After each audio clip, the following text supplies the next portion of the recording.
Welcome to the Tech Egg. Don't get scrambled. Enjoy the video. In this video, I will explain how to use HDR in DaVinci Resolve. First, let's set up your project correctly. Open DaVinci Resolve and create a new project. Then, navigate to Project Settings, found in the bottom right corner.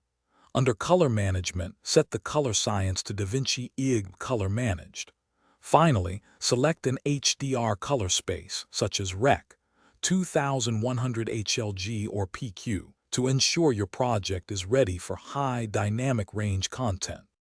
Now that your project is set up, let's explore the powerful HDR tools. On the color page, you will find the dedicated HDR palette. Utilize the HDR wheels for precise adjustments to your highlights, midtones, and shadows.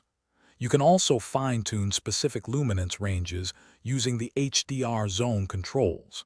For advanced colorists, the HDR custom curves offer even more granular control over your image.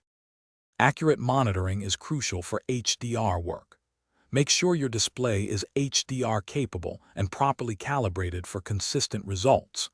Utilize the waveform monitor to precisely check your luminance levels, ensuring no clipping occurs. The vector scope is excellent for analyzing color saturation, while the parade scope provides detailed information on individual red, green, and blue channels. These tools are essential for achieving a balanced and visually stunning HDR grade. Finally, it's time to export your stunning HDR project. Navigate to the Deliver page in DaVinci Resolve. Select an HDR-compatible export format in codec, such as H.265 or ProRes. Crucially, ensure the output color space matches your project's HDR settings. Don't forget to embed the necessary HDR metadata so your content plays back correctly on HDR-enabled devices. You're now ready to share your high dynamic range masterpiece. Thanks for watching. Consider subscribing if I helped unscramble your problems.